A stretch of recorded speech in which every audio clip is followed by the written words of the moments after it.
जी students, दूसरा question है हमारे पास। इसमें देखिए हमने नंबर लाइन को नंबर्स को रियल नंबर्स को हमने नंबर लाइन पे शो करना है। रियल नंबर्स ये होते हैं कि हमारे पास जितने भी रैशनल और इरेशनल है ना, उन तमाम को हम कंबाइन कर दें, उनका यूनियन लें तो वो रियल्स कहलाते हैं, रियल सेट कहलाता है। ये जो लाइन है ना, नंबर लाइन, इसको रियल लाइन भी कहते हैं। इसके ऊपर तमाम के तमाम रियल नंबर जो है वो मौजूद होते हैं। ज़ीरो से स्टार्ट कर रहे हैं हम, राइट साइड पर पॉजिटिव नंबर्स हैं और लेफ्ट साइड पर जो है वो नेगेटिव नंबर्स हैं। फर्स्ट पार्ट है हमारा, ये दो पार्ट्स हैं स्क्वायर रूट की फॉर्म में, टू स्क्वायर रूट है और दूसरा है थ्री स्क्वायर रूट वाला। तो टू स्क्वायर रूट के ऊपर ना हमने यहाँ पर लगाया Pythagoras theorem, according to Pythagoras theorem. Pythagoras theorem में हमारे पास ये जो ट्राइंगल बन रही है O A B, right angle triangle है, जिसमें ओ बी साइड जो है ना ये हाइपोटेनियस है। हाइपोटेनियस का स्क्वायर होता है बेस का स्क्वायर, दैट इज मैयर ओ ए, प्लस परपेंडिकुलर का स्क्वायर दैट इज मैयर ए बी। इन दोनों का स्क्वायर है। तो हमारे पास जो टू का स्क्वायर रूट है ना, ये बराबर आ रहा है 1.414 एंड सो ऑन। तो ये जो बेस और हाइपोटेनियस है, अगर आप यहाँ पर इसको बेस एंड परपेंडिकुलर है, अगर इस टू स्क्वायर रूट जो हमें दिया गया है ये हमारे पास हाइपोटेनियस है, इस अकॉर्डिंग टू दिस फार्मूला ये हमारे पास किसके इक्वल है, टू का स्क्वायर रूट के। तो मैं यहाँ पर जब टू का स्क्वायर रूट पुट करता हूँ ना और इसके ऊपर स्क्वायर आएगा, तो इसका मतलब है कि ये हमारे पास क्या बच गया है, टू बच गया, और जिनमें वन बेस है और वन जो है ये परपेंडिकुलर है। तो ये हमने वन लेंथ जो है ओरिजिन से, यानी कि ओ से हमने राइट साइड पर ली क्योंकि वन पॉजिटिव है। यहाँ पर हमने एक one along the x axis यानी कि बेस पर लिया और वन हमने लिया परपेंडिकुलर, और ये जिसका हाइपोटेनियस है टू है। तो यहाँ पर हमने राइट ट्रायंगल बनाई है। फिर हमने क्या किया कि यहाँ पर ये जो हमारे पास ओ था, यहाँ पर आप इसको प्रोटेक्टर की मदद से प्रकार की मदद से भी यहाँ पर लगा सकते हैं। और इसकी मेजरमेंट आपने लेनी है जितना हमारे पास ये हाइपोटेनियस है। यहाँ से आपने एक आर्क लगाई है जो इस नंबर लाइन को जिस पॉइंट पर इंटरसेक्ट करेगी ना, ये उसका कहलाएगा वो पॉइंट जहाँ पर ये टू का स्क्वायर रूट है वो लाई करता है इस नंबर लाइन के ऊपर। सिमिलरली क्वेश्चन जो नेक्स्ट वाला पार्ट है थ्री स्क्वायर रूट वाला, वो भी ऐसे ही होगा। आप लोग उसको ट्राई कीजिएगा, अगर नहीं आएगा तो कमेंट सेक्शन में आप मुझसे पूछ सकते हैं। इसके बाद है हमारे पास सेकंड पार्ट। इसका सेकंड पार्ट में है 4 एंड 1/3। ये जो फ्रैक्शन है ना, पहले इसको समझ लें कि ये फ्रैक्शन की जो टाइप है ना, इसको हम कहते होते हैं मिक्स्ड फ्रैक्शन।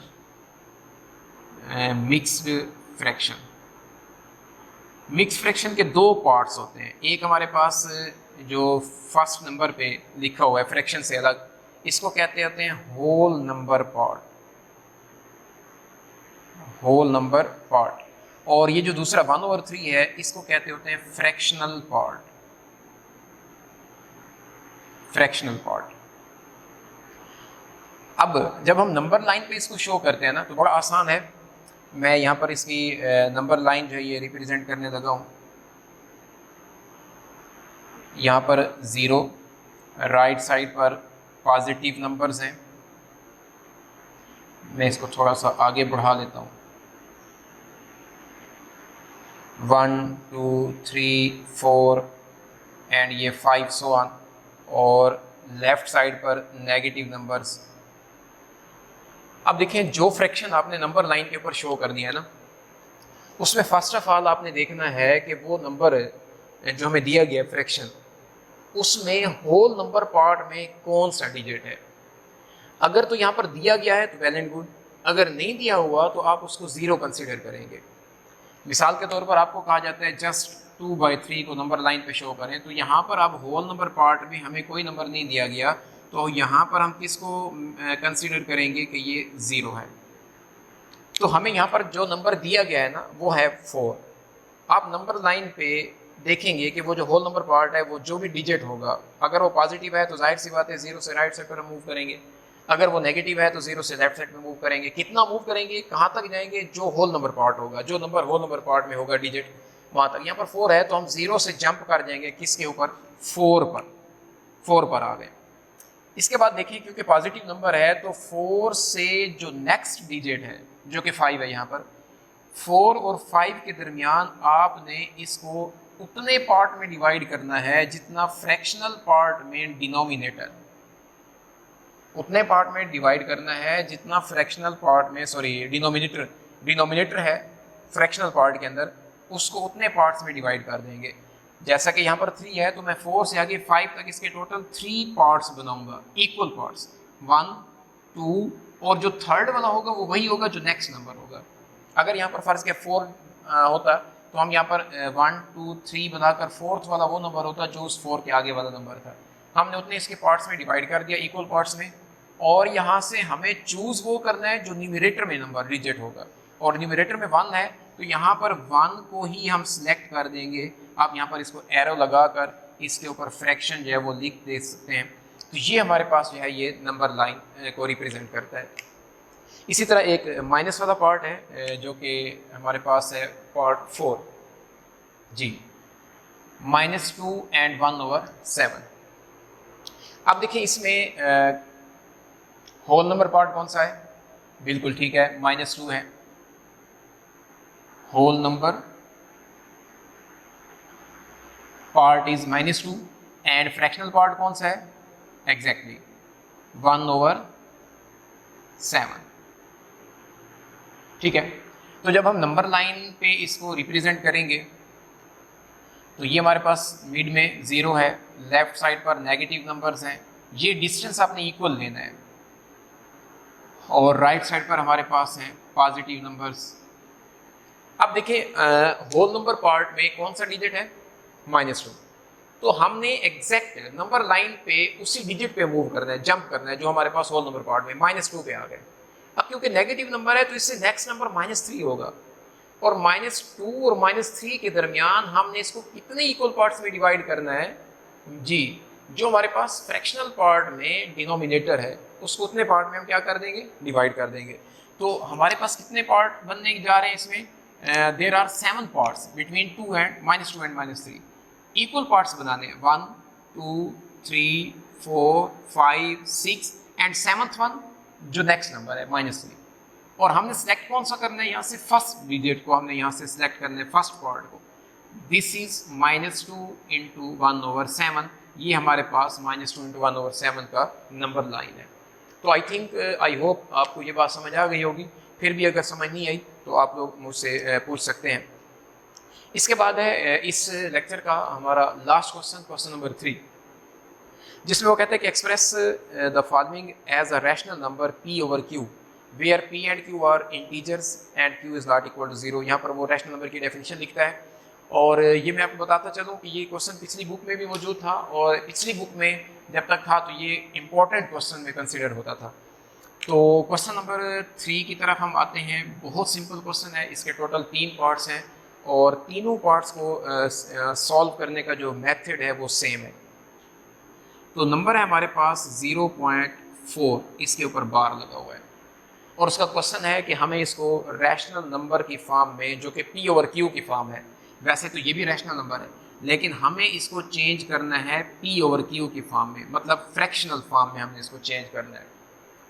तो देखिए इसके सोल्यूशन में गिवन नंबर है जो हमारे पास 0.4, इसको मैं लेट कर लेता हूँ कि ये किसी नंबर x के इक्वल है। तीनों पार्ट बिल्कुल सेम वे से होंगे। अब जब हमने इसको x के को लेट किया तो सबसे पहले इसके बार को हमने डिफाइन करना है, बार को हमने ओपन करना है, जिसका मतलब हमें पता है कि जिस नंबर के ऊपर, जिस डिजिट के ऊपर बार आता है वो after the decimal point repeat हो रहा होता है, और कितना रिपीट हो रहा होता है, अनलिमिटेड टाइम रिपीट हो रहा होता है। तो यहाँ पर 4 लगाकर मैंने आगे इसको 100 ऑन कर दिया, और सबसे पहले हम इसको क्या कहेंगे, इक्वेशन नंबर 1 का नाम दे दें। दूसरे नंबर पर हमने क्या करना है, ये जो हमारे पास अब डेसिमल नंबर बन चुका है, हमने इसको मल्टीप्लाई करना है, multiplying by a digit on both sides. अब वो डिजिट कौन सा है देखें जरा, हमने देखना है कि जो हमारे पास क्वेश्चन था ना, उसको अगर मैं फ्रैक्शन फॉर्म में चेंज करना चाहूँ पॉइंट से, तो उसका तरीका आपको याद होगा, लेट्स सपोज मेरे पास है 2.34, तो मैं इसको जब फ्रैक्शन फॉर्म में चेंज करता हूँ तो मैं इसको फ्रैक्शन में पॉइंट के बगैर लिखूंगा, और डिनोमिनेटर में जहाँ पर पॉइंट होता है ना उसकी जगह 1 और आगे जितने डिजिट्स होते हैं उतने हम 0 लगा देते होते हैं। अब ये फ्रैक्शन फॉर्म में चेंज नहीं कर रहा, मैं सिर्फ आपको ये वे बताना चाह रहा था कि आएगा कैसे। जहाँ पर इस पॉइंट है ना वहाँ पर हम क्या लगा देंगे 1, और इस पॉइंट के बाद जितने डिजिट रिपीट हो रहे हैं उतनी यहाँ पर 0 लगा देनी है। मेरी बात को समझिएगा, मैंने यहाँ पर ये नहीं बोला कि जितने टाइम रिपीट हो रहा हो, वो तो हमें पता ही नहीं है, अनलिमिटेड टाइम है। मैंने कहा जितने डिजिट रिपीट हो रहे हो, और वो सिर्फ और सिर्फ एक डिजिट है 4, तो मैंने 1 के साथ 0 लगाया, तो जो नंबर मेरे पास बना वो कौन सा बना, 10 बना है। इस 10 से मैंने बोथ साइड पर इसको क्या करना है, इक्वेशन 1 को मल्टीप्लाई करना है ऑफ इक्वेशन 1। तो 10 से जब मैं मल्टीप्लाई करूंगा तो this is 10x is equal to 10 multiplied by 0.444 and so on. ये आ जाएगा 10x एज इट इज। इस 10 को जब अंदर मल्टीप्लाई करेंगे तो ये हमने पढ़ा हुआ है कि जब हम 10, 100,000, 10,000 किसी नंबर ऐसे के साथ मल्टीप्लाई कर रहे हैं 1 के साथ जितनी 0 होती हैं, मल्टीप्लिकेशन में जस्ट जहाँ पर पॉइंट होता है उससे उतने डिजिट आगे मूव कर जाता है जितनी यहाँ पर 0 होती है। अगर इस तरह समझ ना आ गया तो आप सिंपल कैलकुलेटर पे भी कर सकते हैं इसको। तो ये आ जाएगा हमारे पास 4.444 एंड सो ऑन। जो ही मल्टीप्लाई किया और जो इक्वेशन हमें मिली है इसको आप सेकंड का नाम दे दें जी। अब हमने क्या करना है कि इस इक्वेशन नंबर 2 में से मैंने माइनस कर देना है इक्वेशन नंबर 1 को, इक्वेशन नंबर 1 को माइनस करना है। अब जब माइनस करना है तो जाहिर सी बात है इसकी लेफ्ट साइड 1 की लेफ्ट साइड से माइनस होगी, राइट साइड को राइट साइड से माइनस करेंगे। तो देखें 10x minus x equals to 4.444 and so on minus 0.444 and so on. ये डॉट्स लगाना मत भूलिएगा, ठीक है। तो ये हमारे पास क्या आ गया, इसका आंसर जो है, इनको माइनस करना है लेफ्ट साइड को आपस में। 10x में से जब एक x को आप माइनस करेंगे तो हमारे पास क्या बच गया, 9x which is equal to 4 minus. अब ये कैलकुलेटर पे सिंपल कर सकते हैं आप लोग। आप जब इसको वैसे भी देखें तो पॉइंट के बाद जो डिजिट इधर आ रहे हैं वही डिजिट इधर आ रहे हैं, पॉइंट के नीचे पॉइंट हम करते होते हैं प्लस माइनस के दौरान, तो ये 4 4 4 सारे क्या हो जाएंगे, खत्म हो जाएंगे। 4 में से 0 को माइनस करेंगे तो जस्ट हमारे पास राइट साइड पे बचेगा जो 4। अब हमें देखें जिसको हमने चेंज करना था फ्रैक्शन फॉर्म में, हमने उसको लेट किया हुआ था x के इक्वल, तो सिंपल हमें यहाँ से किसकी वैल्यू चाहिए, x की वैल्यू चाहिए। तो यहाँ से x जो आएगा वो कैसे आएगा, 9 इस x के साथ मल्टीप्लाई हो रहा है तो मैं इस 9 को इधर लाकर डिवाइड कर देता हूँ। तो ये जो हमारे पास नंबर बन चुका है आपके सामने है, this is fractional form and 4/9 is a rational number. जो उसकी रिक्वायरमेंट थी हमने उसको उसमें चेंज कर दिया है। अब इसका जब दूसरा और तीसरा पार्ट करेंगे, मैं चाहूँगा कि ये आप खुद करें, फिर भी अगर किसी किस्म की कोई मुश्किल होगी तो आप मुझसे डिस्कस कर सकते हैं। उसमें क्या है, हमारे पास इस 0.4 की जगह यहाँ पर है 0.37 और इसके ऊपर बार है। इसके टोटल स्टेप्स बिल्कुल ऐसे ही हैं, फ़र्क सिर्फ ये होगा कि यहाँ पर 4 रिपीट हो रहा होता है, यहाँ पर क्या है 3 और 7 रिपीट हो रहा है। तो हम क्या करेंगे, ऐसे ही इसको x के इक्वल लेट करेंगे, इसी तरह हम 3 7 को बार बार रिपीट करेंगे, 3 टाइम लिख रहे हैं आप लोग, उसको 1 का नाम दे देंगे। अब जब मल्टीप्लाई करने का टाइम आएगा ना तो आप देखें जब आप यहाँ पर 1 लगाएंगे पॉइंट की जगह और after the point there are 2 digits repeated 3 and 7, तो पॉइंट के बाद क्योंकि 2 डिजिट है तो 1 के बाद 2 डिजिट लगाने पर जो हमारे पास नंबर आएगा वो कितना बनेगा 100। इस क्वेश्चन में हमने 10 से मल्टीप्लाई किया था, इसमें 100 से मल्टीप्लाई करेंगे। बाकी सारा क्वेश्चन बिल्कुल सेम यही है, आप इसको खुद ट्राई कीजिएगा। फिर भी अगर कोई किसी किस्म का कोई क्वेश्चन होगा तो आप मुझसे ज़रूर पूछ सकते हैं। उम्मीद करता हूँ कि आपको बात समझ आ गई होगी। अगर किसी किस्म के भी क्वेश्चन रहता है तो आप कमेंट सेक्शन में पूछ सकते हैं।